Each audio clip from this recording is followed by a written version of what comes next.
श्रीमन्नारायण नारायण नारायण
श्री वृंदावन बिहारी लाल की जय। जय श्री राधे, जय जय श्री राधे, जय जय श्री राधे। जीवन धन, जीवन सर्वस्व आराध्य श्री सद्गुरुदेव भगवान के युगल पावन पवित्र चरणारविंदों में साष्टांग वंदन।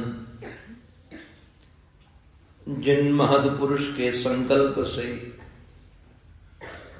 व्यस्त संत्रस्त संसार में हमें सत्संग की यह दिव्य नौका मिली है, ऐसे पूज्य बाबा जी के श्री चरणों में मैं बारंबार प्रणिपात करता हूं। परमादरणीय पूज्य महात्मा जी, पूज्य संत जी, परमादरणीय पूज्य विद्वत वृंद, भूदेव वृंद, भगवान के नाम से, भगवान के धाम से, भगवान के रूप से, भगवान के स्वरूप से अनुराग रखने वाले भक्त वृंद एवं मातृशक्ति,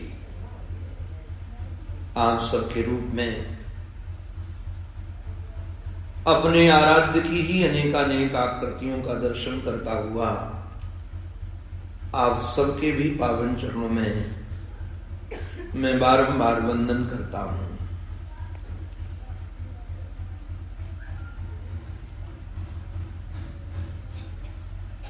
संपूर्ण शास्त्र, गीता, उपनिषद, पुराण आदि इस बात की चर्चा करते हैं कि संसार है कुछ नहीं, किंतु माया के दोष के कारण ये सब दिखाई पड़ रहा है। कल हम लोगों ने चर्चा की थी कि ज्ञानी के प्राणों का उत्क्रमण नहीं होता है, होता तो अज्ञानी के भी नहीं है, किंतु अज्ञानी इस बात को मानता नहीं है, इसलिए उसकी मान्यता के आधार पर ही उसके प्राणों का उत्क्रमण होता है। और ज्ञानी इस बात को मानता और जानता है कि अपने अतिरिक्त कोई दूसरी सत्ता है नहीं, तो कहां जाना और कहां आना। ये वाक्य आप लोगों ने बहुत बार सुना होगा, मन एव मनुष्याणाम कारणम बंध मोक्षयो। ये मन ही मनुष्यों के बंधन और मोक्ष का हेतु है। भागवत में तो एक इतना दिव्य, वैसे तो उपनिषदों का श्लोक है। ब्रह्मा जी महाराज ने कहा, न मुक्ति है न बंधन है, न महाराज न उत्पत्ति है न विनाश है,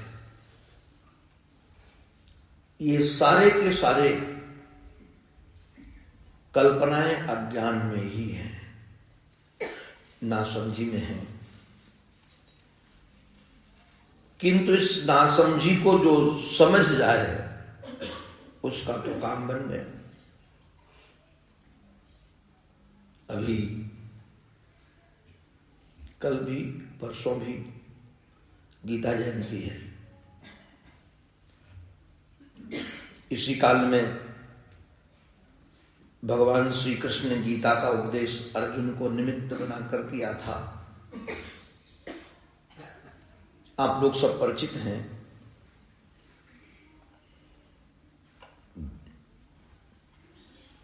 गीता का प्रारंभ कहां से?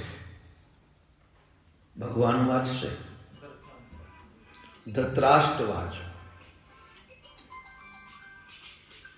लगता है कि यहां मुख्य श्रोता के रूप में धृतराष्ट्र है।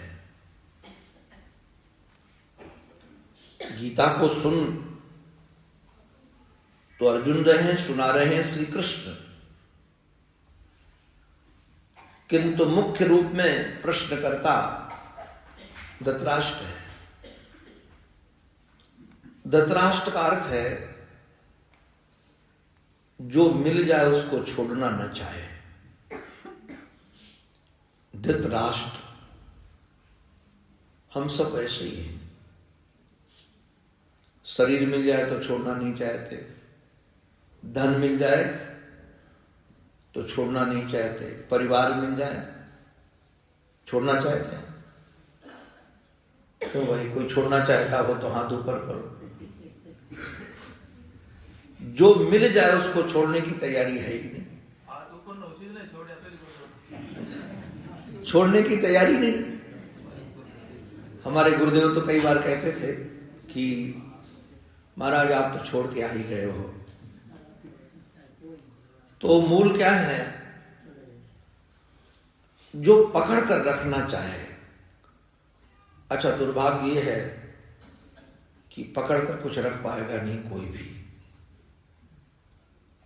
संसार नाम ही उसका है जो सरक रहा है। संसार का रूप स्वरूप क्या है? जो सरकने वाला है। अच्छा, जो कभी छूट नहीं सकता उसका नाम आपका आपा है,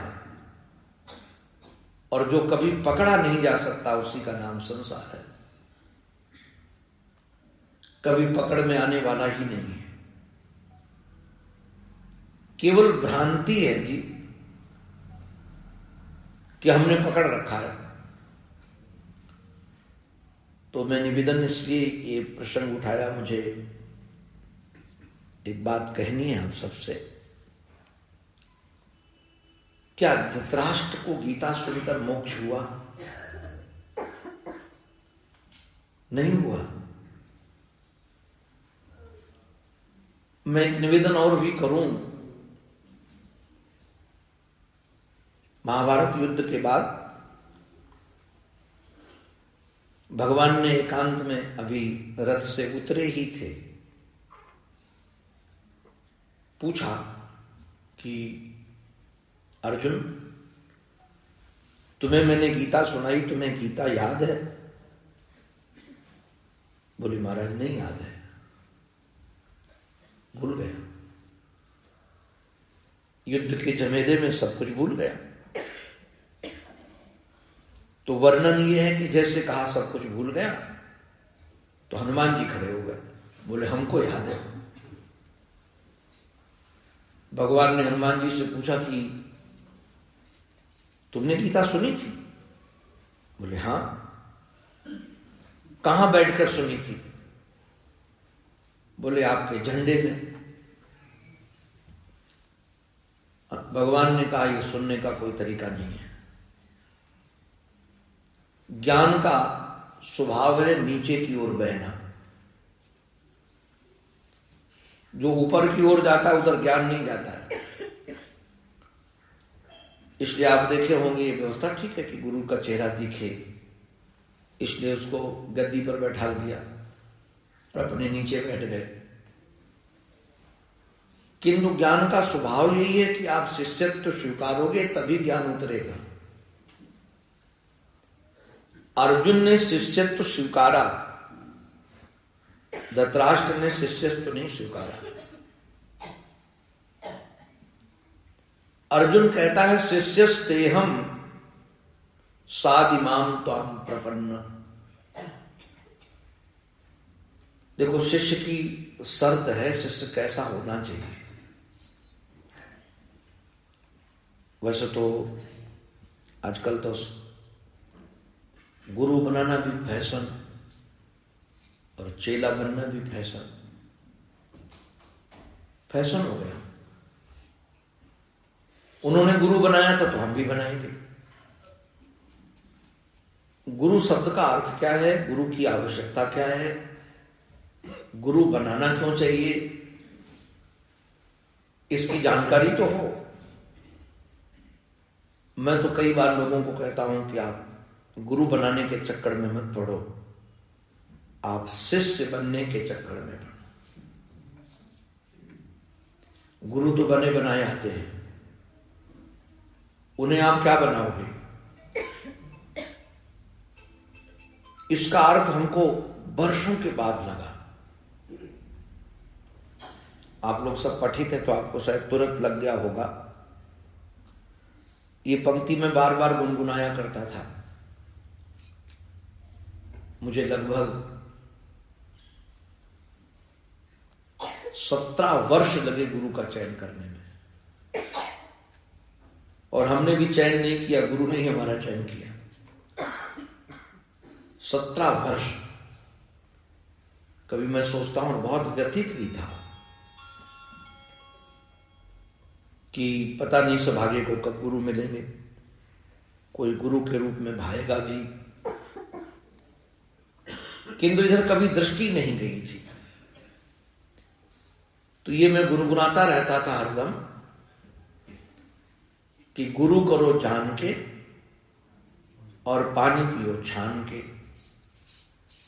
तो छान कर पानी पीना ये तो समझ में आता था, किंतु गुरु को हम कैसे जानेंगे? यदि हम गुरु को जान गए कि गुरु बनने योग्य हैं, उनकी परीक्षा करके हमने देखा, तो यदि गुरु को अपनी परीक्षा में हम पास करके चयन करेंगे तो गुरु हम हैं कि वो है? अरे भाई, अध्यापक शिष्य की परीक्षा लेता है, कोई शिष्य हमारा बालक थोड़ी अध्यापक की परीक्षा लेता है। और मुझे लगता था गुरु को जाना कैसे जाए। एक दिन ऐसे मैं गुनगुना रहा था गंगा किनारे बैठे बैठे, गुरु करो जान के पानी पियो छान के। तब समझ में आया कि गुरु करो जान के, गुरु को जान के नहीं, अपने को जानकर गुरु करो, कि अपने को चाहिए क्या। अब हमको सीखना है उर्दू, हमको सीखना है उर्दू, और हम संस्कृत के अध्यापक के पास जाएं, तो संस्कृत का अध्यापक उर्दू सिखाएगा क्या? पहले तो ये होगा कि हमको चाहिए कि हमको पढ़ना क्या है, हमको गुरु किस लिए चाहिए, कैसा गुरु चाहिए। अगर हमको ब्रह्म विद्या की जरूरत है, संसार से पार जाना हो, तो जो संसार से पार गया हुआ हो वैसा गुरु चाहिए। आप पहले अपने को तलाशो, अपने को जानो कि तुम्हें चाहिए क्या। वो गीता में मैं कई बार हंसता हूं, और धृतराष्ट्र संजय से जो प्रश्न करता है, मूल में ही वो परम संसारी के रूप में प्रश्न करता है, साधक के रूप में नहीं।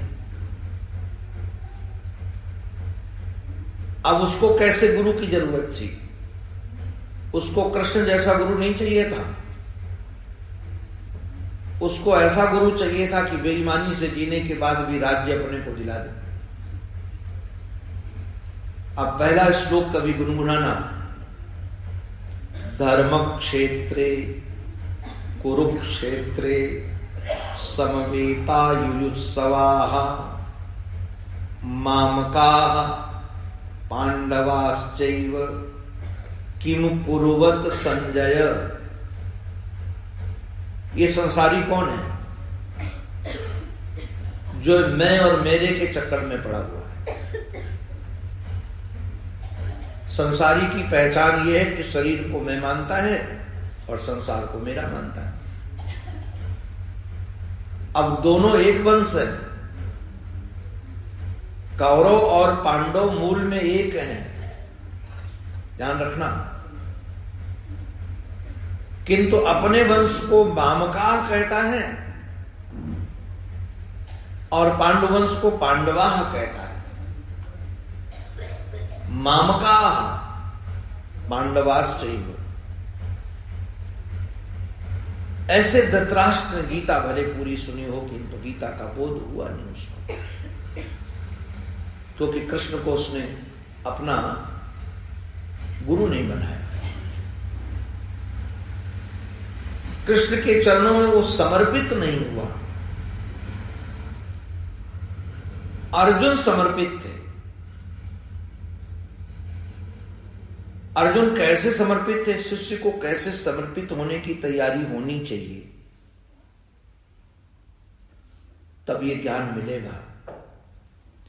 हंस हंस कंत न पाइया, जिन पाया तिन रोए। आपको क्या कहें, प्रेम का पंथ कोई सहज नहीं है। शीश उतारे भूमि धरे, तापे रखे पांव।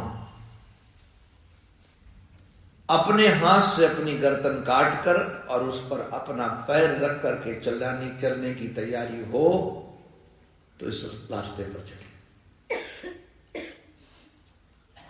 ये कभी विचार करना, केवल मैं तो दृष्टि खींच रहा हूं।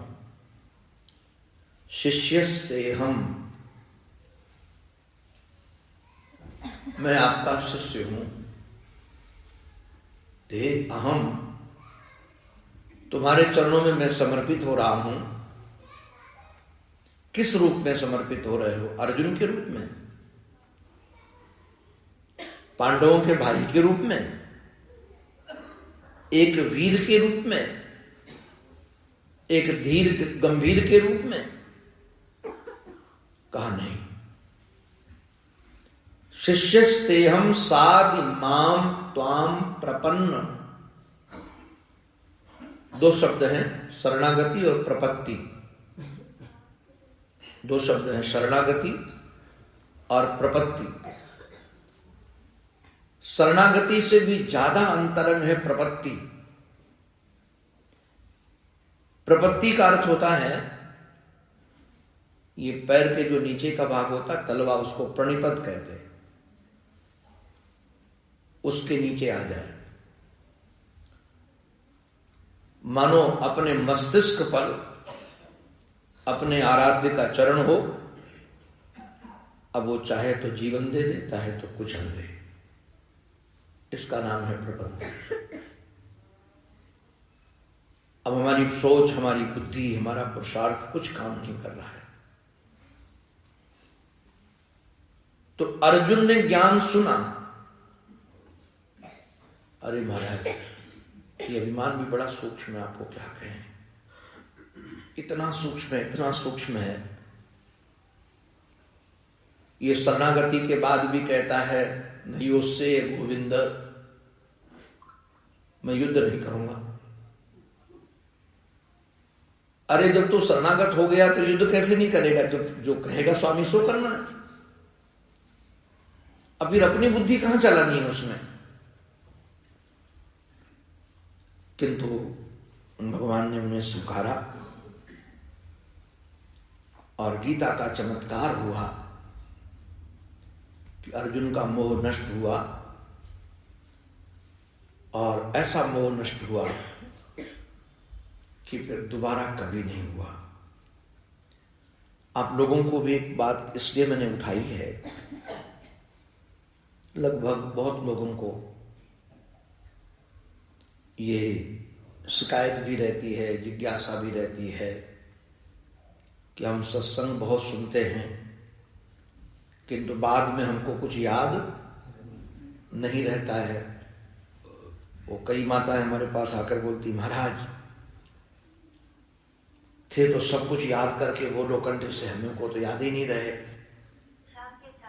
तो मैं पूछता हूं माताओं से कि माता जी तुमको प्रवचन करना है? तो बोले नहीं। तो हमने कहा प्रवचन नहीं करना तो फिर याद कर रख के करना क्या है? अरे काम होना चाहिए, सत्संग स्मरण करके रखा जाए, इसका कोई महत्व नहीं है। सत्संग का अर्थ यह है कि आपके जीवन में अज्ञान मिट जाए। आप वाक्यों को याद करके रखने की बहुत जरूरत नहीं है। हमारे तो पूज्य श्री बाबा जी महाराज कहते थे, बेटा ये ग्रंथ शास्त्र सब जंगल है, जंगल मत पढ़, शास्त्र जंगल है। इस शास्त्र के जंगल में भटकने की जरूरत, अगर शास्त्रों के पढ़ने से बोध होता तो काशी के जितने विद्वान हैं सब मुक्त हो जाते, और उन लाखों करोड़ों विद्वान में किसी एक को बोध होता है, नहीं तो सब निर्बोध ही मरते। ग्रंथ सब पढ़ा देंगे, पंक्ति बाई पंक्ति लगा देंगे, किंतु जीवन निखालिस है। न भक्ति आई, न ज्ञान आया, न वैराग्य आया। तो बहुत याद रहे इसका बहुत महत्व तो नहीं है। अरे नारायण, एक बार अविद्या नष्ट हो जाए तो बार बार विद्या नष्ट का प्रयास भी क्या करना है। एक बार गुरु निष्ठा हो। मैंने कल निवेदन किया था कि गुरुदेव को, हमारे महर्षि को कह दिया कि तुम जीव नहीं शिव हो। उन्होंने कहा कि हमको पूरे जीवन में कभी भ्रांति नहीं हुई कि मैं मनुष्य हूं। ये भ्रांति नहीं हुई। ये क्यों? यदि उनको हो सकती है तो हमको क्यों ना हो। किंतु यदि विश्वास न हो, इसलिए गुरु की शरण ग्रहण की आवश्यकता है कि उनके वाक्यों पर हमको पूर्ण विश्वास। आपको जानकर आश्चर्य लगेगा कि महापुरुष को का अवतार होता है। मैं अपने आराध्य गुरुदेव को मनुष्य नहीं मानता हूं, आराध्य के रूप में आराधना करता हूं। इन सब महापुरुषों का अवतार केवल हम प्राणियों के कल्याण के लिए ही है। और वो जीवन के उत्तरार्ध में कई बार व्यथित होकर के कहते थे कि हमको संपूर्ण जीवन में कोई सच्चा जिज्ञासु नहीं मिला। गोपाल भैया 135 या 140 सन्यासी थे उनके, और एक से पढ़े लिखे शास्त्र पढ़ाने वाले, और उनके सामने कहते थे सच्चा जिज्ञासु नहीं मिला। क्योंकि जिज्ञासा ज्ञातुम इच्छा, जिज्ञासा अपने को जानने की इच्छा। फिर वो शब्दों के जंजाल में नहीं पड़ेगा। ये सब जितने शब्द हैं, ये सारे के सारे शब्द उस अर्थ को समझने के लिए नहीं तो भटकने के लिए। तो जब हम गुरु चरणों में समर्पित हो जाएंगे और सच्ची इच्छा हो कि हमें मुक्त होना है, इसी जन्म में होना है, अभी होना है, उसकी कीमत हमें कुछ भी चुकानी पड़े। आपको क्या कहें, जो सत्संग आप लोग सुनते हो, सर्वस्व देने पर मिल जाए तब भी सस्ता है। सर्वस्व देने पर, सर्वस्व देने पर क्या धन, क्या तन, क्या मन,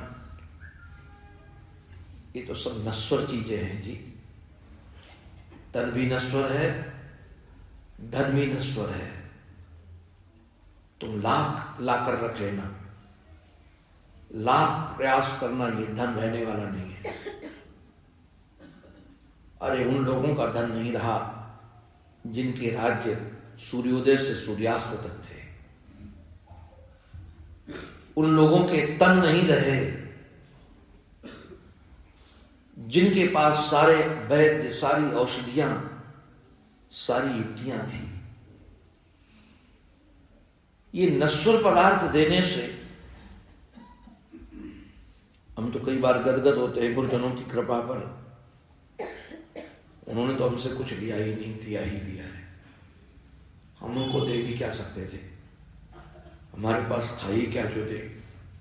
हम तो उन्हीं का खाते थे, उन्हीं का पहनते थे, आज भी उन्हीं का खा रहे हैं, आज भी उन्हीं का पहन रहे हैं।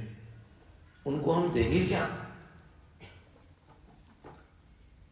कई बार जो बहुत हृदय उमड़ता है तो कुछ दें, हम एक ही वाक्य दे पाते हैं कि हम तुम्हारे हैं, और कुछ नहीं दे पाते। और बदले में दिया क्या जा सकता है? हमारे पास है ही क्या जो उनको हम दे सके? तो ये जो ज्ञान है ये केवल केवल केवल समर्पण पर उतरता है, समर्पण पर उतरता है। अर्जुन ने समर्पण किया, भले गीता के श्लोक उसे याद नहीं थे, किंतु जीवन में कभी मोह नहीं हुआ। मोह ग्रसित नहीं, प्रेम ग्रसित हुआ है। मोह और प्रेम में जमीन आसमान का फर्क है। मोह ने उसको कभी नहीं जकड़ा, प्रेम ने जकड़ा है। भागवत इसका प्रमाण है। वहीं दूसरी ओर देखिए, आप महाभारत पढ़ोगे तो आपको पता चलेगा। धर्मराज श्री युधिष्ठिर जी महाराज, जिनकी आज्ञा में अर्जुन चले, भीम चले, नकुल चले, सहदेव चले, महाभारत युद्ध के मुखिया थे। महाभारत युद्ध और श्री कृष्ण को प्रणाम करते थे, हाथ जोड़कर खड़े रहते थे। महाभारत युद्ध के बाद वो डिप्रेशन के शिकार हो गए, मोह ग्रसित हो गए। अच्छा, आप लोग थोड़ा हमारी तरफ खिसक लीजिए, इधर आ जाइए, जगह मिल जाए पीछे सबको। थोड़ा थोड़ा खिसको। कई लोग हिलते हैं केवल ऐसे ऐसे कि लोग देख लें कि हम खिसक रहे, खिसकते नहीं। थोड़ा थोड़ा खिसको।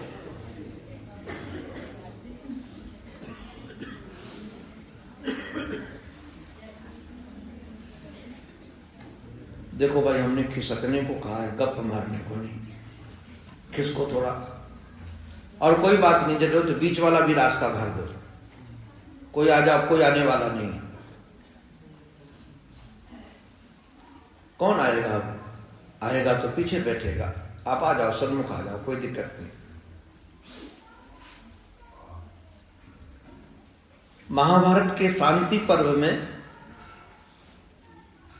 अब क्या कहें, ये शास्त्र भी जल्दी अर्थ खोलते नहीं है। इनको भी छुपा कर रखने में अच्छा लगता है। अधिकारी के सामने अर्थ खोलते हैं। आप इस श्लोक को चाहे कितनी बार पढ़ जाओ। अब बचपन से जिन श्लोकों को मैं गुनगुनाता रहा, हिंदी में अर्थ भी जानता था,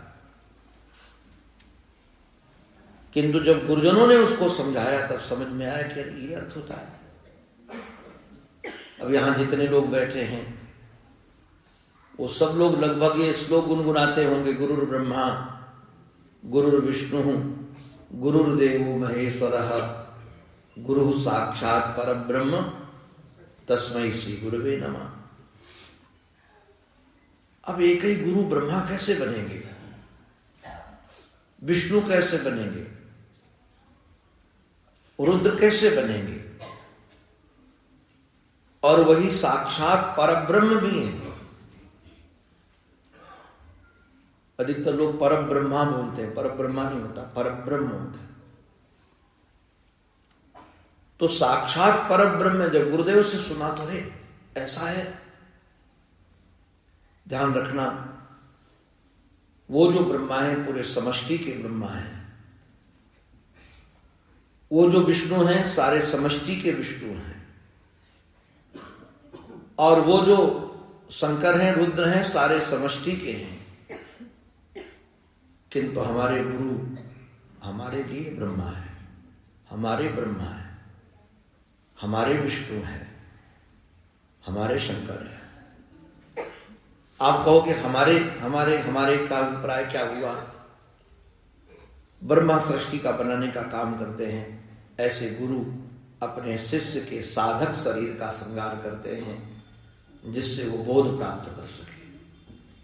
साधक शरीर बनाते हैं। गुरु ही विष्णु बनकर उस साधक शरीर का पालन भी करते हैं, और जो साधक शरीर के रक्षा में आवश्यकता पड़ती, जो विरोधी तत्व हैं काम क्रोध लोभ आदि, उनका संहार भी करते हैं। वो हमारे ब्रह्मा हैं, हमारे विष्णु हैं, हमारे शंकर हैं। स्वयं में तो साक्षात परब्रह्म है। अपनी दृष्टि से वो साक्षात परब्रह्म है। अपनी दृष्टि से वो ब्रह्मा विष्णु महेश नहीं है। अपनी दृष्टि से साक्षात ब्रह्म तत्व हैं, किंतु हमारी दृष्टि से हमारे ब्रह्मा हैं, हमारे विष्णु हैं, हमारे शंकर हैं। ये अर्थ हम यदि गुरुमुख से नहीं सुनते तो कभी नहीं समझ में आता। तो महाभारत ऐसे पढ़ जाओ, आपको महाभारत के प्रसंग समझ में नहीं आएंगे। कई प्रसंगों में तो आप फंस जाओगे। कई, आज की भाषा में कहीं कई प्रसंगों में तो आप कंफ्यूज हो जाओगे। कई बार ग्रंथ पढ़कर व्यक्ति कंफ्यूज हो जाता है। इसलिए पढ़ना पढ़ाना भी परंपरागत होना चाहिए, मनमुखी नहीं होना चाहिए। तो महाभारत के शांति पर्व में वर्णन है कि जब महाभारत युद्ध में विजय मिल गई और बढ़िया बढ़िया मकान बन गए, युधिष्ठिर जी महाराज राजा बन गए, किंतु युधिष्ठिर जी महाराज डिप्रेशन के शिकार हो गए। इनको मोह हो गया, विषाद हो गया, वो रोते रहते थे। इतने रोए कुछ पूछो नहीं। किसी से बात न करें, एकांत में पड़े रहें। मोह का कारण क्या था? ये विषाद का कारण क्या था? डिप्रेशन का कारण क्या था? वो जब अपने राज्य में गए ना, तो सब जगह स्त्रियां नजर आती थी, पुरुष नजर नहीं आते थे। और वो स्त्रियां भी युधिष्ठिर जी को देखकर अपना दरवाजा बंद कर देती थी, क्योंकि महाभारत युद्ध में पुरुषों को लगभग युद्ध ने खा लिया था। आपको बताएं, जब युद्ध छिड़ता है और सैनिक कम हो जाते हैं, तो जो रिटायर्ड सैनिक होते हैं उनको भी बुला लिया जाता है। बाद में नवयुवकों को बुलाया जाता है। उधर युद्ध चलता है, इधर नवयुवकों को बालकों की भर्ती करके ट्रेनिंग दी जाती है और युद्ध में उतार दिया जाता है। ये नियम है शास्त्र का, क्योंकि राष्ट्र की रक्षा करनी है। तो अब लगभग पुरुष माने गए थे ये नवयुवक वर्ग। उनको लगने लगा, यदि मैं भीख मांगकर खा लेता, जंगल में रह लेता, तो इन माताओं का सौभाग्य नहीं छिनता, इनके पुत्र नहीं छिनते। इतने दुखित, इतने व्यथित, कुछ पूछो नहीं। इस विषाद को मिटाने के लिए वेद अभ्यास आए। इस विषाद को मिटाने के लिए श्री कृष्ण ने प्रवचन दिया। अर्जुन का विषाद तो कृष्ण ने मिटा दिया, युधिष्ठिर का विषाद नहीं मिटा पाए। बड़े बड़े ऋषियों ने प्रवचन दिया, विषाद नहीं मिटा। वो प्रवचन पढ़ने लायक है। महाभारत के शांति पर्व में इसकी चर्चा है विशद। किंतु हमारे श्री कृष्ण तो गुरु नाम गुरु हैं। जान गए कि ये ज्ञान, इनका अज्ञान क्यों नहीं मिटा रहा है, कारण क्या है, इसके अंदर प्रवेश क्यों नहीं कर पा रहा है इनके अंदर। तब समझ गए कि हमको तो ये अपने मामा का बेटा मानते हैं और हमको थोड़ा छरिया जादूगर मानते हैं। हमारे प्रति इनका गुरु भाव नहीं है। अच्छा, वेद व्यास के प्रति भी नहीं है।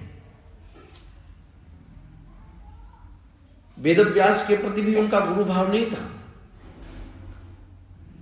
और जिन जिन लोगों ने उपदेश दिया था उनके प्रति भी गुरु भाव नहीं था।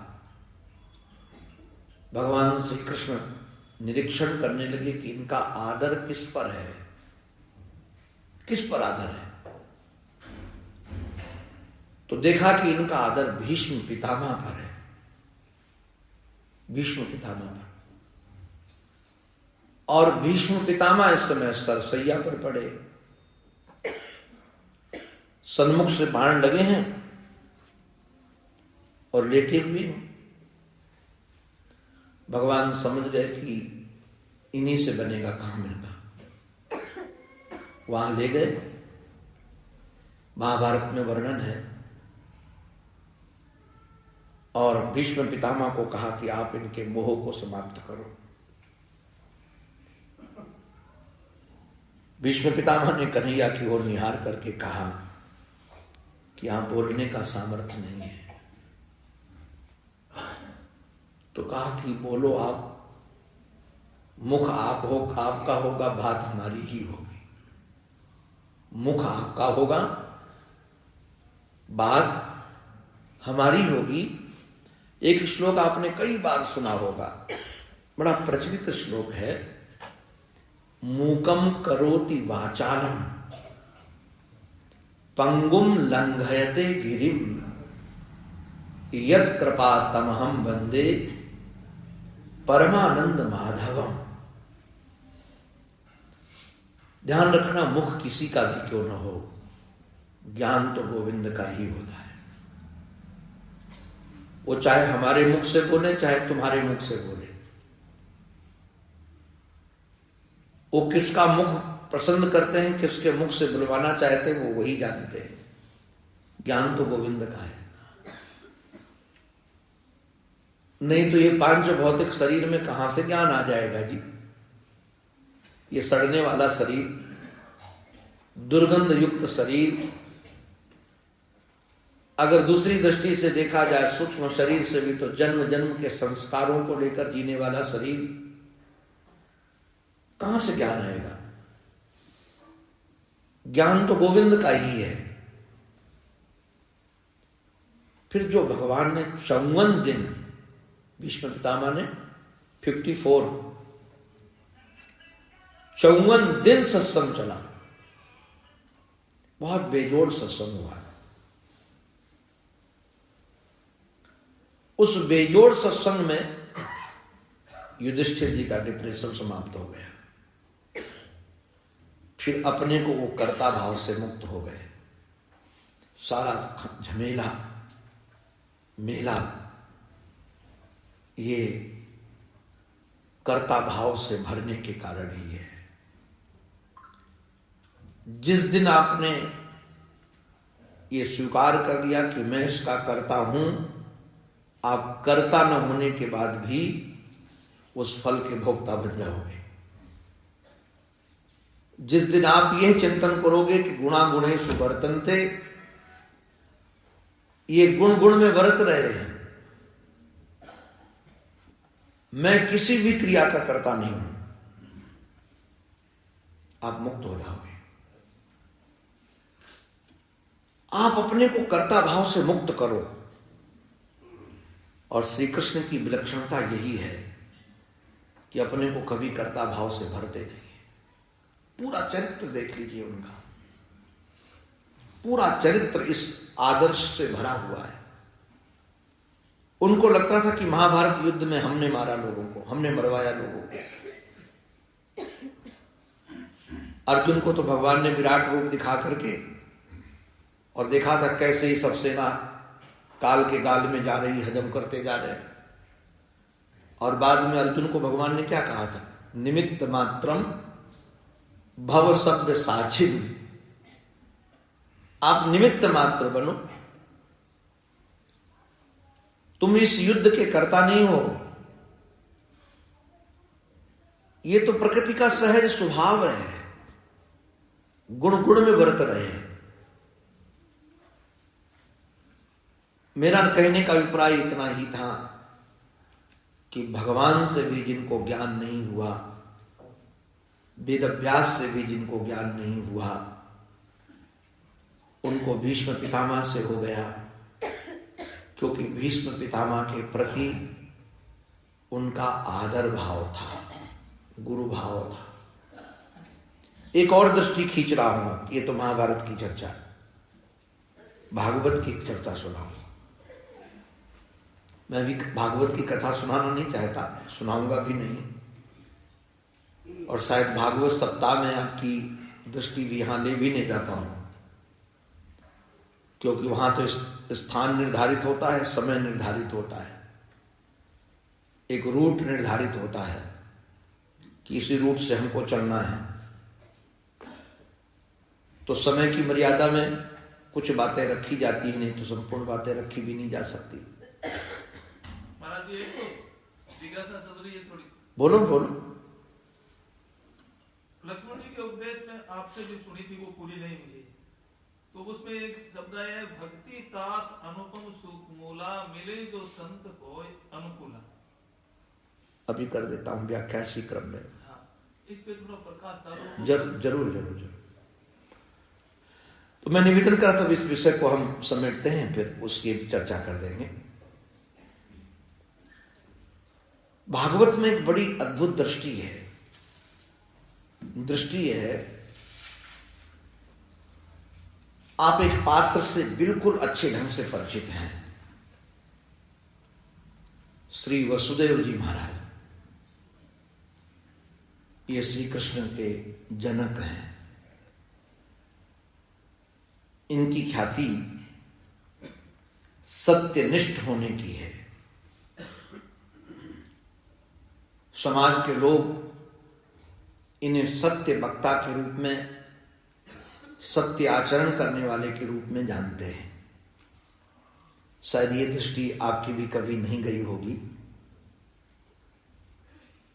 कंस जैसे क्रूर व्यक्ति को भी अपनी सत्य निष्ठा से डिगा देते हैं।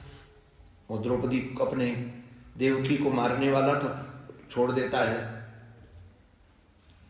केवल उनके सत्य निष्ठा के कारण।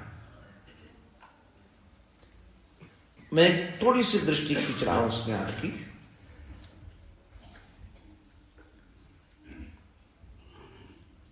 किंतु इसलिए लगा रहा हूं कि इसमें संशय नहीं करना, भी बताऊंगा इसका अर्थ।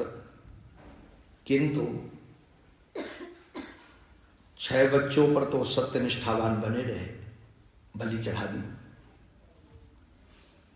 अपने सत्य का आचरण किया।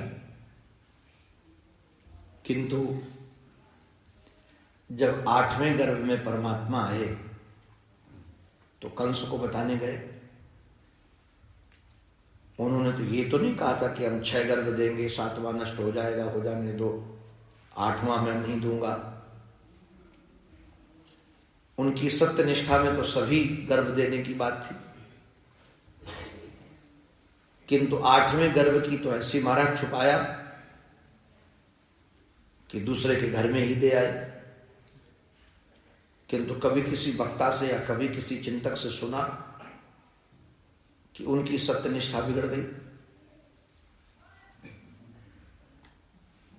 एक और महापुरुष बताए सत्यनिष्ठ है महाभारत में।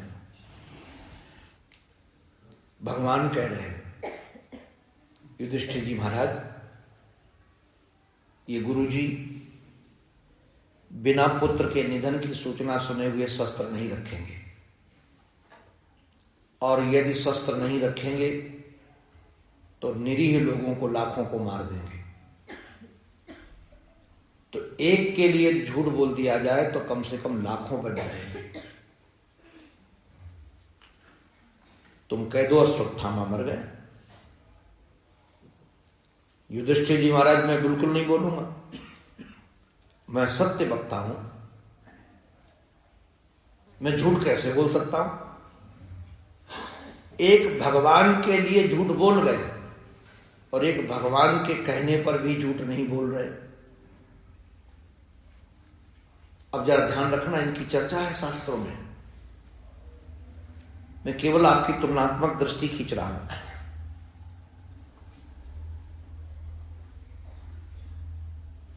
भगवान ने कहा कोई बात नहीं, तुम सत्य वक्ता बने रहो, मैं थोड़ी युक्ति बनाता हूं। हाथी का नाम अश्वत्थामा है, उसको भीम मार डालेंगे और तुमको तो इतना ही कहना अश्वत्थामा हतो कुंजरो हुआ। अश्वत्थामा मरा किंतु हाथी मरा, किंतु जैसे कहोगे कुंजरो हुआ मैं शंख बजा दूंगा, तो तुम सत्य वक्ता तो बने रहोगे, काम बन जाएगा। बोले हाँ ये तो कर सकता हूं, गजब का खेल है, क्या ये झूठ नहीं था? कई लोग, हम लोग सत्य वक्ता के नाम पर झूठ बोलते हैं और लगता है कि हम झूठ बोल ही नहीं रहे।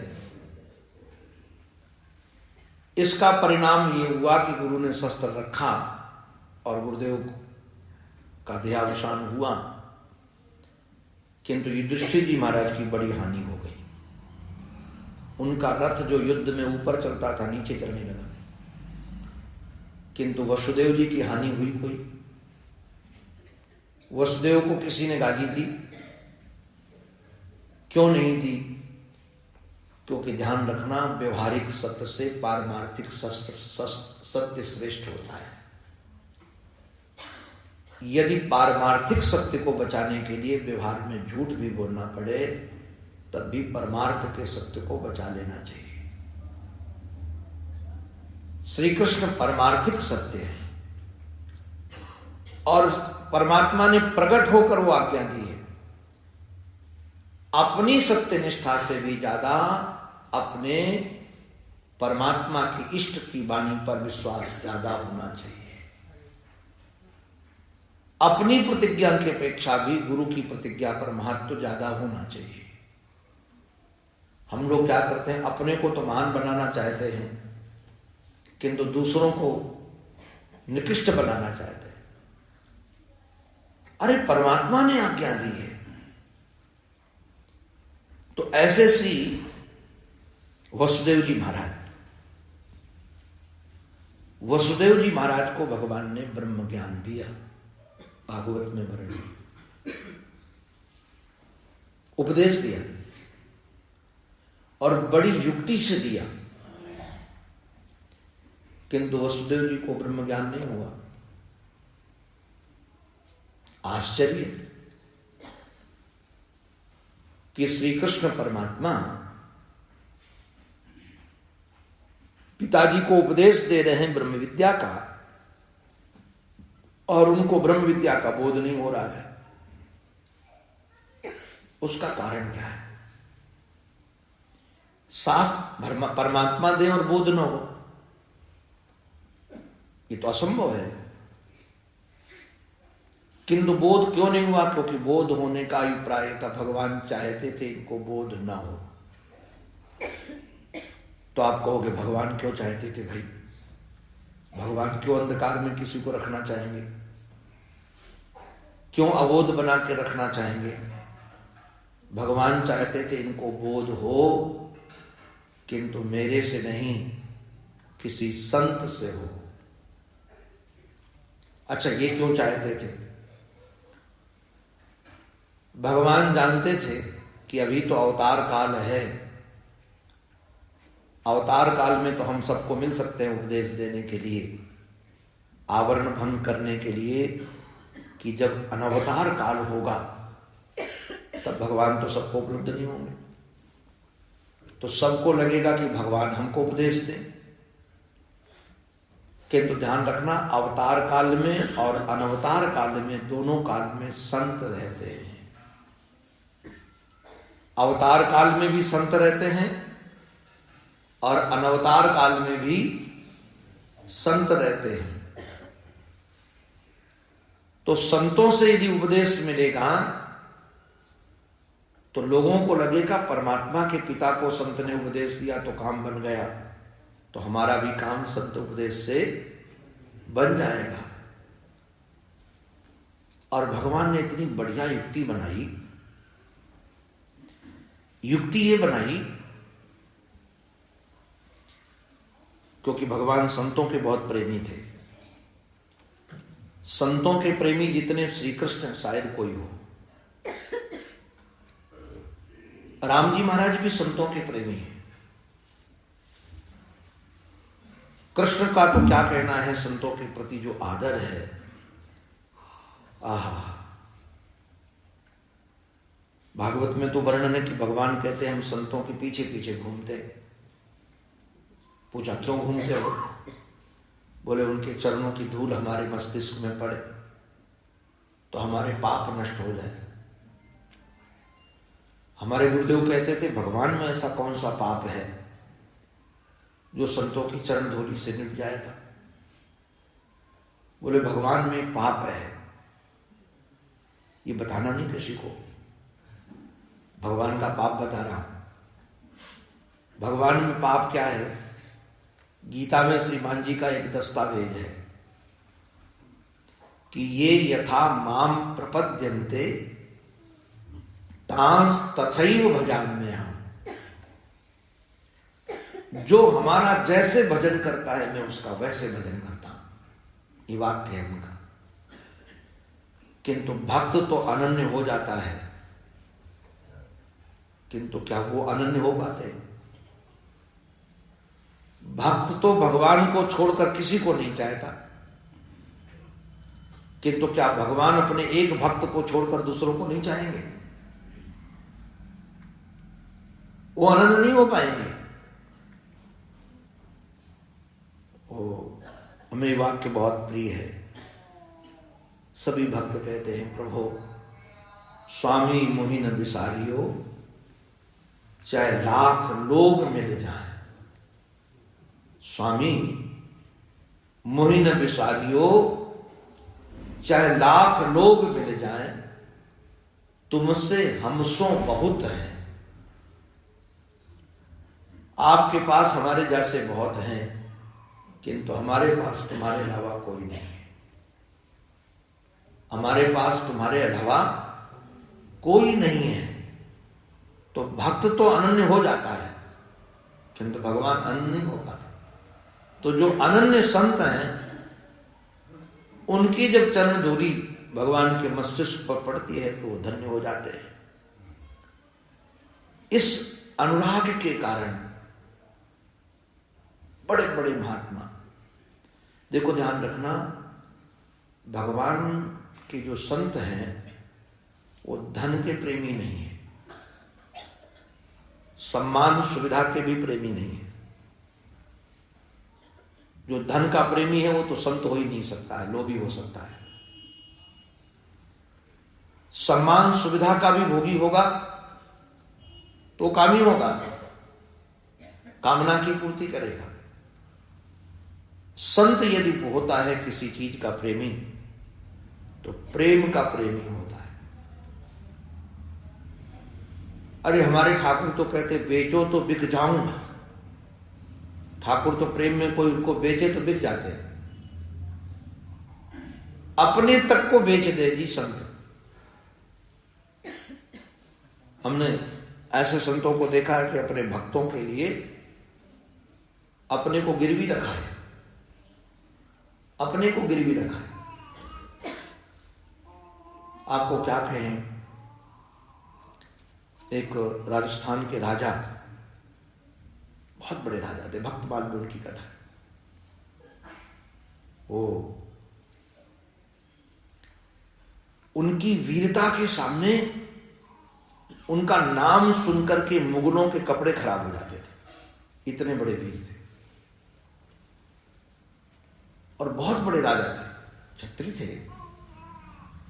किंतु एक दिन उन्होंने स्वप्न देखा, उस स्वप्न में स्वप्न पुरुष ने उनको उठा उठा के खूब पटका,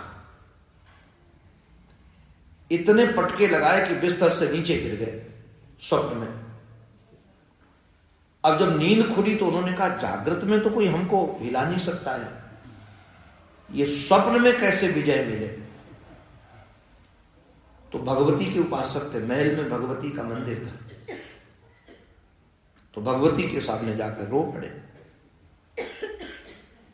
वो रो पड़े तो भगवती ने प्रकट होकर के कहा कि स्वप्न के दुख से निवृत्ति पाने के लिए एक ही साधन है, गुरु का वरण।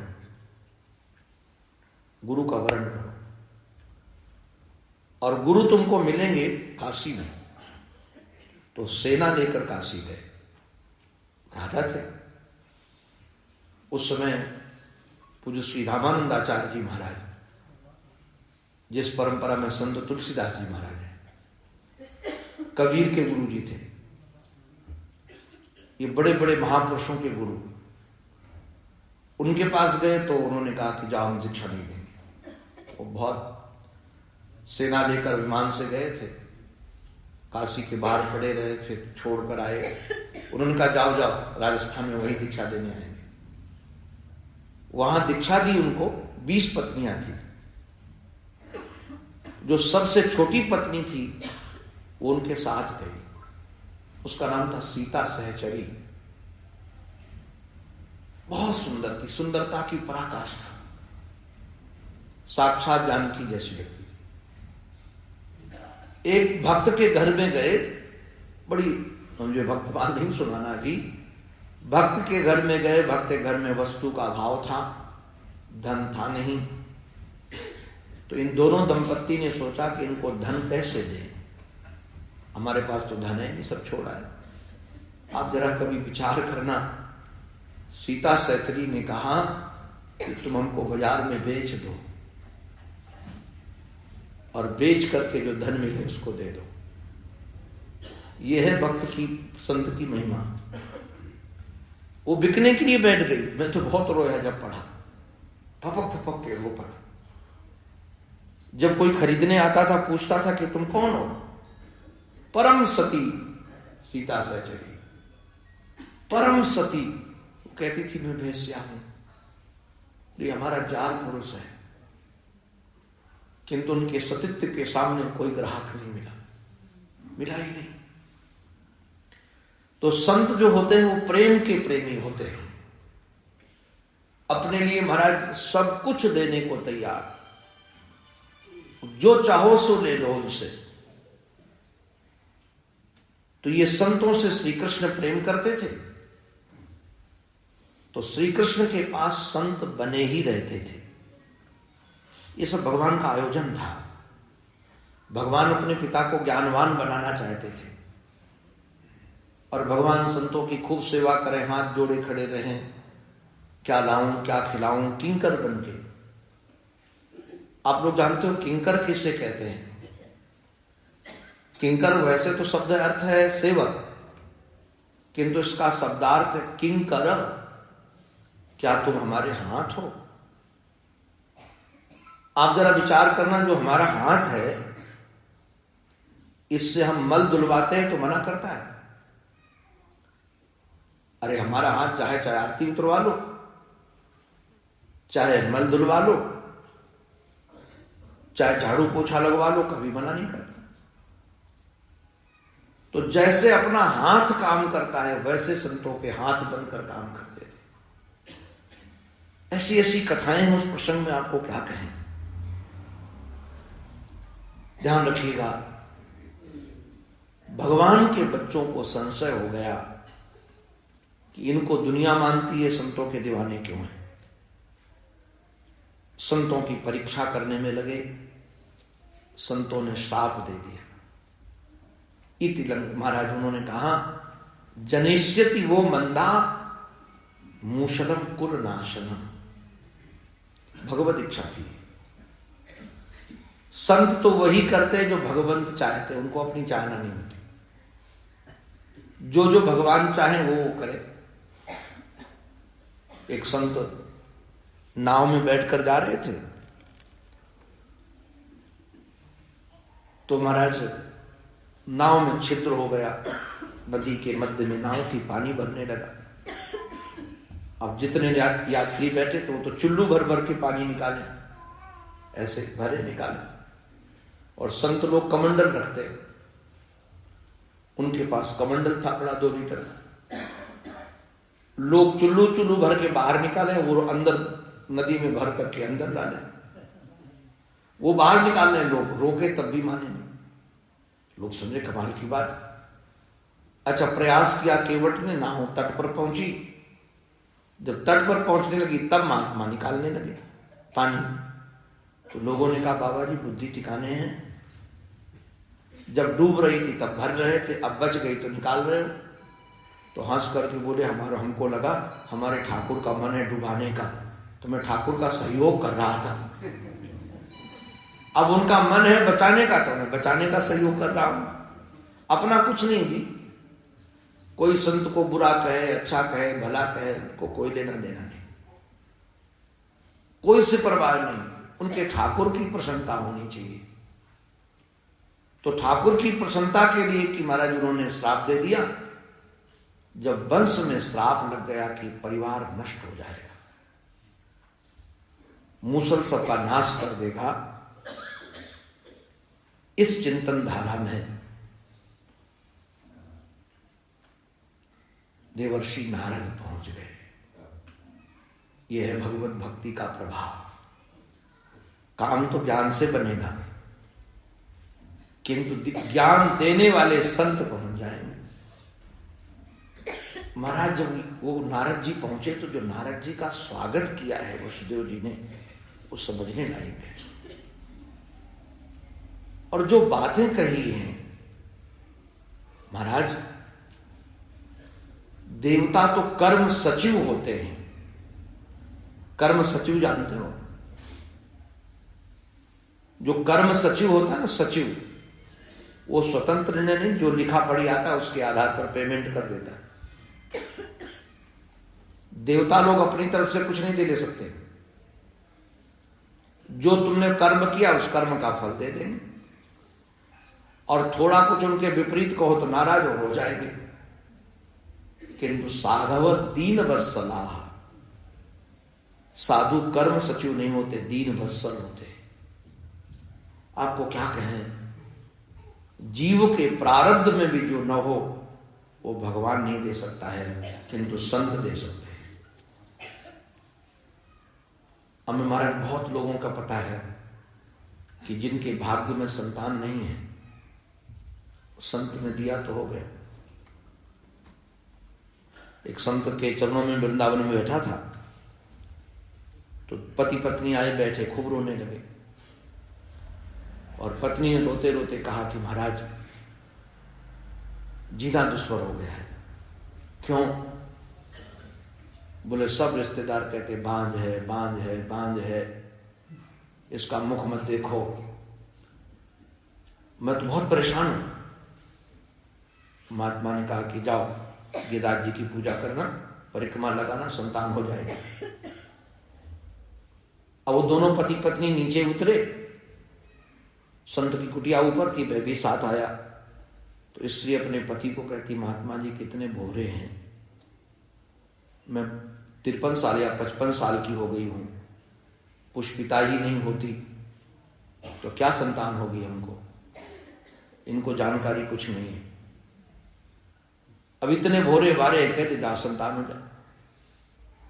वो पति ने कहा देख, संतों की बात पर तू विश्वास कर, हो सकता है कोई चमत्कार हो जाए।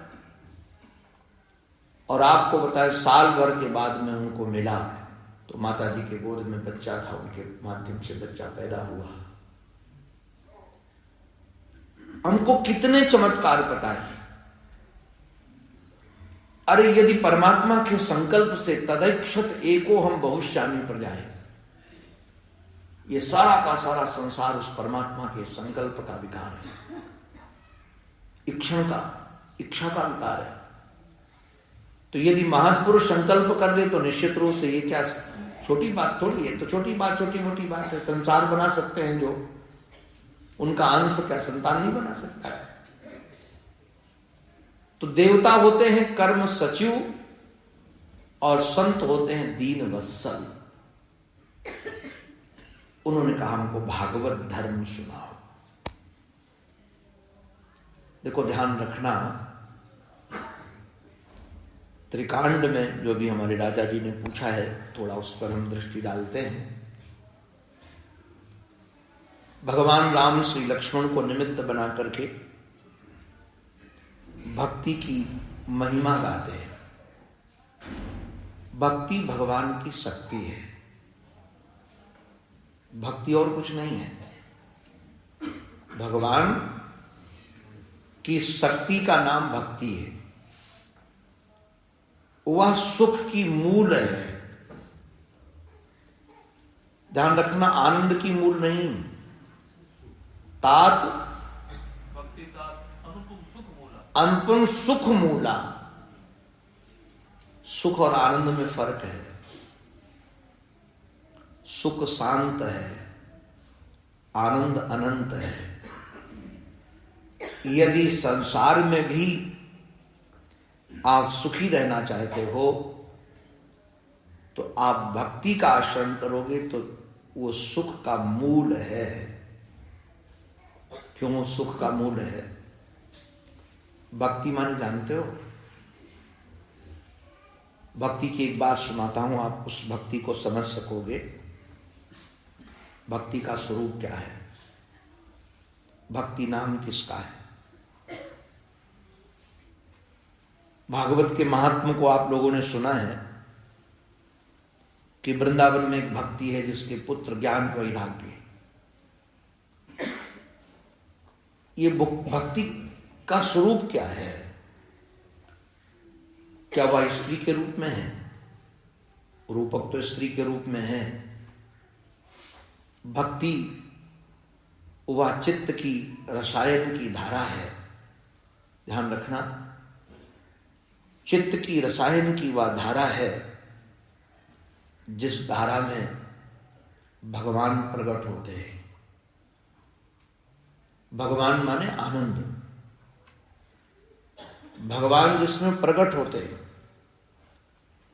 जिसमें भगवान प्रकट होते हैं, उस रसीली धारा का नाम ही भक्ति है। भक्ति का दूसरा अर्थ यदि समझो तो भगवान से प्रेम। वैसे तो भक्ति नवधा भी है, षडंगरा भी है। नवधा भक्ति की चर्चा तो आप सब सुनते हो। श्रवणम, कीर्तनम, विष्णोः स्मरणम, पाद सेवनम, अर्चनम, बंदनम, दास्यम, सख्यमात्म निरूपण। समर्पण कर लीजिए। ये जो भक्ति है, भक्ति हमारे हृदय को रसीला बना देती है। और भक्ति की एक विशेषता कहूं, प्रारब्ध से कहिए, प्रकृति से कहिए, स्वभाव से कहिए, प्रवाह से कहिए,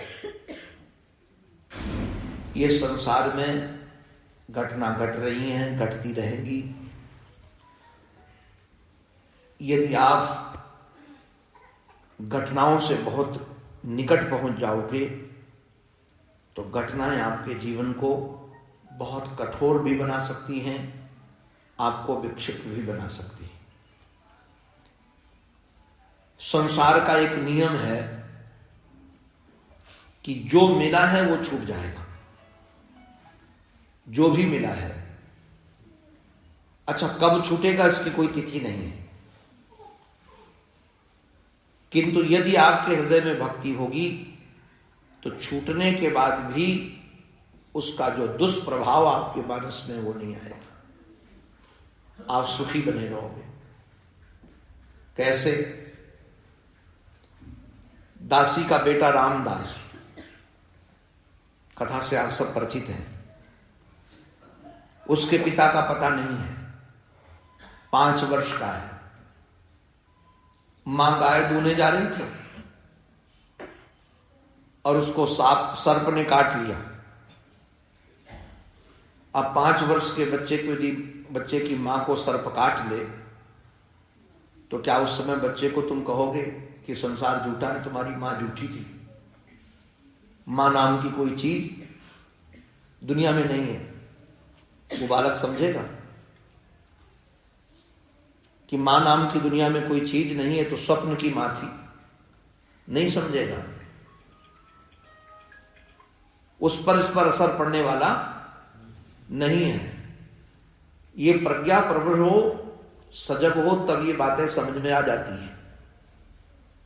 किंतु 5 वर्ष के बालक के चित्त में ये था कि दुनिया में जो कुछ भी करने वाला है वो भगवान है, और भगवान हमारा है, और भगवान कभी हमारा अहित नहीं कर सकता है।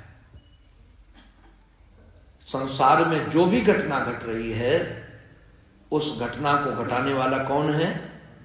भगवान है, और वो भगवान हमारा है, हम भगवान के हैं। भगवान कभी हमारा अमंगल नहीं कर सकता है। तो यदि मेरी मां मरी भी है, इसमें भी भगवान का कुछ न कुछ अनुग्रह है। जैसे लगा कि अनुग्रह इसमें भी कुछ न कुछ, हमें तो पता नहीं है कि इसमें क्या फल क्या हानि है, किंतु इसके पीछे भी परमात्मा का हाथ है, तो कुछ न कुछ तो मंगल है।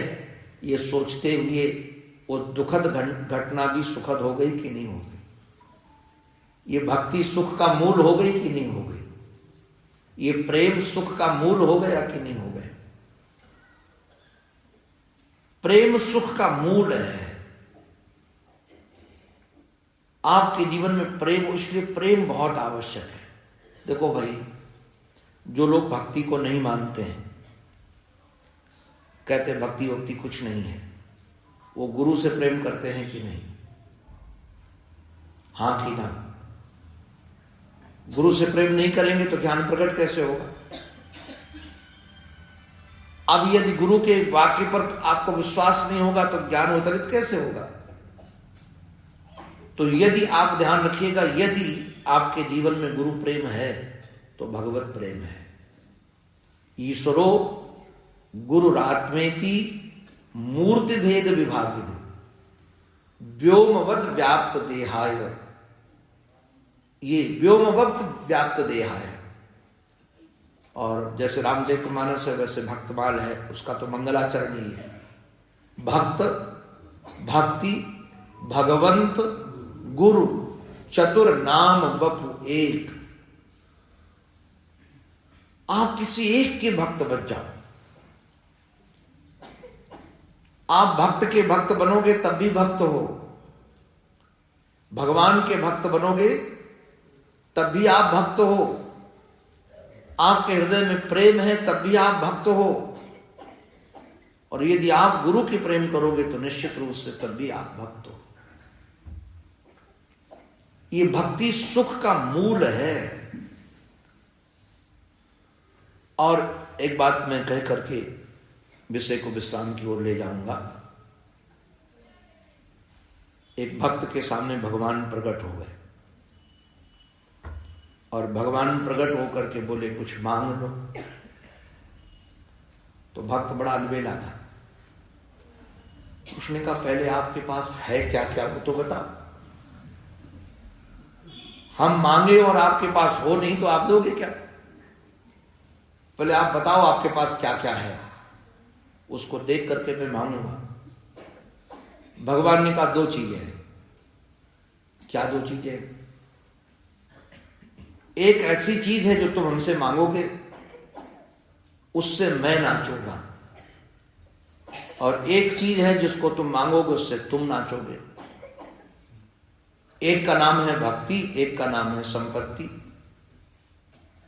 तो यदि हमें नचाना हो तो भक्ति ले लो, और तुम्हें नाचना हो तो संपत्ति ले लो। अगर संपत्ति लोगे तो तुम नाचोगे, और भक्ति लोगे तो मैं नाचूंगा। अब तुम्हें नाचने का मन हो तो हमारा संपत्ति ले लो। उसने कहा फिर तो आप ही नाचने वाला ले लो, हम तो शांति से बैठे रहे, नाचो आप। भक्ति में क्या महाराज फायदा, आपको क्या कहें। ये भी गीता का है, कल गीता जयंती है पर 2 दिन है, इसलिए इस श्लोक को भी हम गुनगुना देते हैं। मैं बहुत प्रिय श्लोक है गीता का। अनन्यास चिंतयन्तो माम ये जनाः पर्युपासते तेषां नित्याभियुक्तानां योगक्षेमं वहाम्यहम्। जो भगवान का अनन्य भक्त है, अनन्यास चिंतयन्तो माम, अनन्य भाव से जो हमारा चिंतन करता है, उसके योगक्षेम की व्यवस्था मैं करता हूं। योगक्षेम माने भोजन की, रहने की, खाने की। कितना बढ़िया भक्ति का महाराज मामला है। आप भगवान से प्रेम कर लो, बैठे रहो मौज से, कमा कमा के वो लाएंगे, खिलाएंगे, कपड़ा वो लाएंगे, दवा वो लाएंगे, और निवास की व्यवस्था वो करेंगे। देखो संपत्ति मांगोगे ना, तो संपत्ति के पीछे तो अपने को भागना पड़ेगा, किंतु भक्ति के पीछे भगवान भागते हैं। हमने तुम्हारे देखा भगवान कैसे भाग भाग कर अपने भक्तों की सेवा करते। इसलिए प्रेम हृदय का रसायन है। और भाई ध्यान रखना, ये प्रेम मिलता कैसे है? ये भगवान नहीं देंगे तुमको। भगवान तो स्वयं भिखारी हैं प्रेम के। भगवान प्रेम के भिखारी हैं। तो ये प्रेम मिलेगा कहां से? जब संत अनुकूल होंगे। क्यों भाई संत? ये प्रेम के मालिक कौन है? प्रेम के मालिक भगवान नहीं है, वो तो स्वयं भिखारी है कि प्रेम के। कोई कहीं भी प्रेम देने लगे तो भाग के पहुंच जाते। वो कर्माबाई के पास पहुंच जाएंगे, वो मीराबाई के पास पहुंच जाएंगे, वो सबरी के पास पहुंच जाएंगे, वो कोल भीलों के पास पहुंच जाएंगे, क्योंकि वो स्वयं प्रेम के भिखारी हैं। किंतु संत प्रेम के दाता हैं।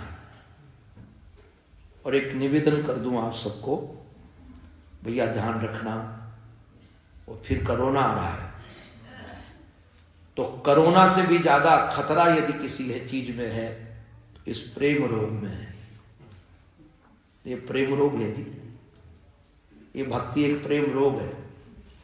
मैं कई बार विचार करता हूं कि ये कोरोना जो आता है तो नाक से घुस जाए और मुख से घुसता है, किंतु आंख से घुसता है, कान से नहीं घुसता, आंख से नहीं घुसता। अच्छा, ये त्वग इंद्रिय से घुसता है, इससे भी नहीं घुसता, इससे भी नहीं घुसेगा। वो आपका हाथ कहीं जहां कीटाणु रखे वो हाथ लग जाए, वो हाथ नाक में पहुंच जाए तो अंदर चला जाएगा। किंतु गजब की बात है प्रेम रोग की। संत का स्पर्श मिल जाए तो प्रेम हो जाए। प्रेमी का स्पर्श, प्रेमी का चिंतन होने लगे तो प्रेम हो जाए। ये संत हमारे गुरुदेव तो कहते दिए की लौ से दिए की लौ जलती है। जिसके हृदय में प्रेम हो, ऐसे संत माने जिसने अपना अंत कर दिया परमात्मा में। संत माने स अंतः संतः, स माने वह परमात्मा में जिसने अपना अंत कर दिया, अपना नाम रूप खो दिया। उसका अपनी सत्ता कुछ नहीं, वही संत है। ऐसे संत प्रेम के साकार विग्रह होते हैं। और जब वो अनुकूल हो, अनुकूल जानते हो, अनुकूल माने प्रसन्न होना तो ही है। अनुकूल, कूल माने होता किनारा, कूल माने किनारा। जिस किनारे पर संत खड़े हैं उस किनारे पर तुम भी पहुंच जाओ। जो कामना संतों की वो तुम्हारी कामना बन जाए, तो जिस निश्चित रूप से तुरंत वो अनुकूल हो जाएंगे।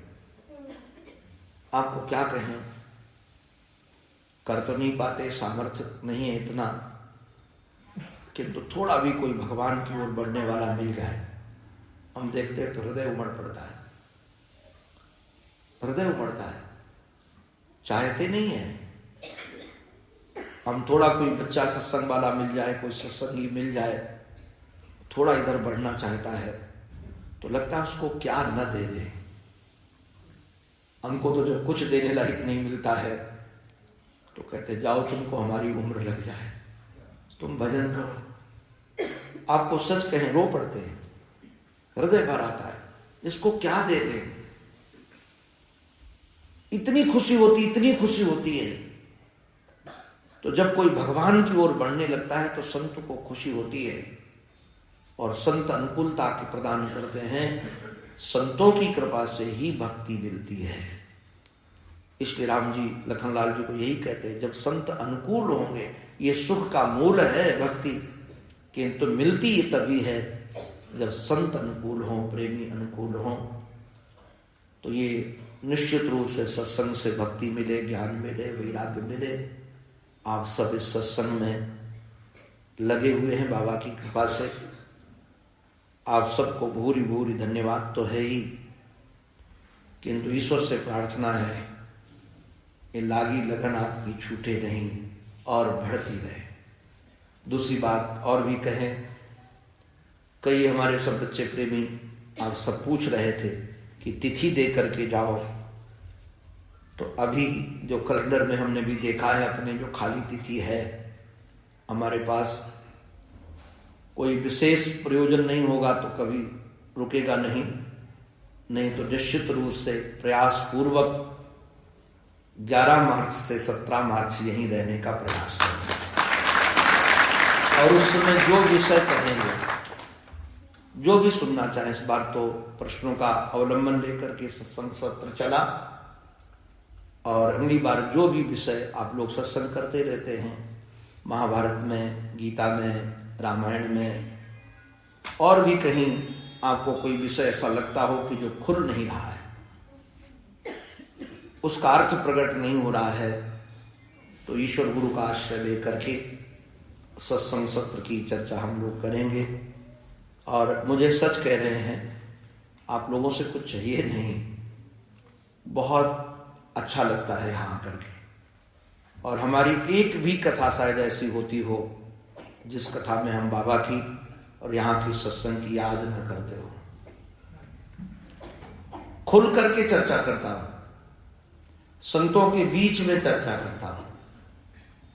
हरिद्वार में भी बहुत बड़ी संत सभा थी, बड़े बड़े मंडलेश्वर थे, अलग अलग विषय पर हम वहां रखा गया था। वहां भी हमने कहा कि तीर्थों से सत्संग तो अभी जा रहा है, किंतु राजस्थान में एक जगह ऐसी डूंगरगढ़, वहां पर 4 टाइम सत्संग होता है और उसमें बच्चे आते हैं। तो कई संतों ने कहा कि महाराज जब जाना तो हमको भी लेके चलना। फिर हमने एक मंडलेश्वर जी ने हमको कहा, तो मंडलेश्वर जी को कहा, हमने कहा कि हमारे सत्संगी तुमको नहीं संभाल पाएंगे, क्योंकि तुम मंडलेश्वर हो, बड़े बड़े कमंडल वाले हो, तुम्हारे लिए कहीं व्यवस्था करनी पड़ेगी। तो बोले नहीं मैं कहीं रह जाऊंगा और उन सब के सत्संगियों के हम दर्शन करेंगे जो सुबह 5 बजे आकर के यहाँ सत्संग में लगते हैं। शाम को हमारे व्यास जी बता रहे थे 50-60 बच्चे आते हैं, नवयुवक। ये बाबा के संकल्प का चमत्कार है व्यास जी। मैं आपको सच कह रहा हूं, ये दर्शन तीर्थों में दुर्लभ हो गया है। हमारे वृंदावन आश्रम में नहीं आते हैं, आरती में लोग नहीं आते हैं। कई बार सत्संग करने के लिए बड़े बड़े महात्मा, गोवर्धन पीठाधीश्वर शंकराचार्य भगवान आते हैं तो 10 लोग नहीं बैठे होते, पीड़ा होती है। कई बार हमको कई बार अपने आराध्य गुरुदेव के उत्सव में बड़े बड़े संतों को बुलाने का मन होता है और उनसे प्रेम के कारण, मेरे से प्रेम करने के कारण संत आना भी चाहते हैं, किंतु मैं कहता हूं कि यदि वहां स्थान सुनने वाले नहीं होंगे तो सुनाएंगे किसको। आज वक्ताओं की कमी नहीं है, आज सच्चे श्रोताओं की कमी हो रही है। वक्ता तो सब हैं जी। वो अभी हमारे पास एक बच्चे ने एक जोक भेजा था।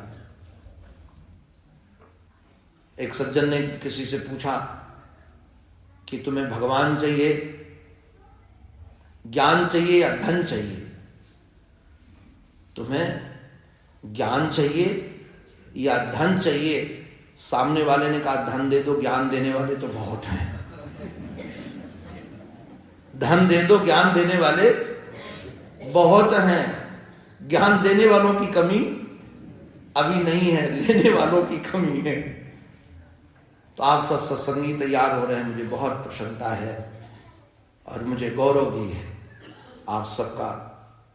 तो आप सबका जीवन सत्संग से परिमार्जित हो, आप सत्संग के रंग में रंग जाओ और जिस जगह जाओ आप अपनी पहचान लेकर के जाओ कि आप सत्संग में सत्संग करते हैं। कौन क्या कहता है इसकी परवाह नहीं करना है, और कितने लोग आते हैं हम तो कहते हैं इसकी भी परवाह नहीं करनी, जितने आए आए। अरे नारायण, सब्जी मंडी में बहुत भीड़ होती है, किंतु हीरे की दुकान में कितनी भीड़ होती है। ज्ञान का जहां सत्संग हो वहां इतने लोग, एक एक आपके एक एक सत्संगी हजारों सत्संगियों के बराबर है। जो व्यास महाराज कथा होती है ना बड़ी बड़ी, जिसमें लाखों भीड़ होती है, उन एक एक व्यक्ति पर हम हजार हजार श्रोता निछावर कर सकते हैं। आपके एक श्रोता पर यहाँ के हजारों श्रोता। और जितना खुल करके मैं यहाँ वेदांत का निरूपण कर पाता हूं, उतना खुलकर मैं वृंदावन में भी नहीं बोल पाता। भगवत कृपा से, गुरु कृपा से ज्ञान मस्तिष्क में है, गुरुजनों को जिया पिया हूं, किंतु नहीं बोल पाता हूं। क्यों नहीं बोल पाता हूं? जानता हूं कि सामने संस्कार है नहीं। अगर वहां हम ये बात बोल दें कि हम नहीं रहेंगे तो ईश्वर नहीं रहेगा, तो बवंडर कर देंगे लोग, कहेंगे ये तो ईश्वर से बड़ा हो गया, तुरंत कह देंगे ईश्वर से बड़ा हो गया, ये ईश्वर से अपने को बड़ा मान रहा है। किंतु यहां एक व्यक्ति भी नहीं कहा। क्यों? कि सत्संग करते हैं, जानते हैं कि ईश्वर भी जीव से ही हमसे प्रमाणित है, मैं उसका साक्षी हूं। जब तक वह आत्मत्व है तब तक वह सदा है। अगर वह हमसे दूर हुआ तो निश्चित रूप से दूरी बन जाएगी। ये सत्संग का ही प्रभाव है, मूल सत्संग का। सत्संग सच्चा वही है जो आपको सत से मिला दे, सत से मिला न दे, आपको सत रूप कर दे।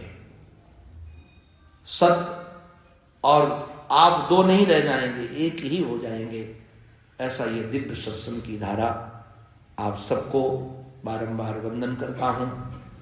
ईश्वर से ही प्रार्थना है, हमारी मति, हमारी रति, हमारी गति एकमात्र आराध्य के चरणों में बनी रहे। इसी प्रार्थना के साथ ये उनकी वाणी उन्हीं के पावन पवित्र चरणारविंदों में समर्पित। सर्वे भवन्तु सुखिनः, सर्वे सन्तु निरामयाः, सर्वे भद्राणि पश्यन्तु, मा कश्चित् दुःख भाग् भवेत्। ओम शांति शांति शांति।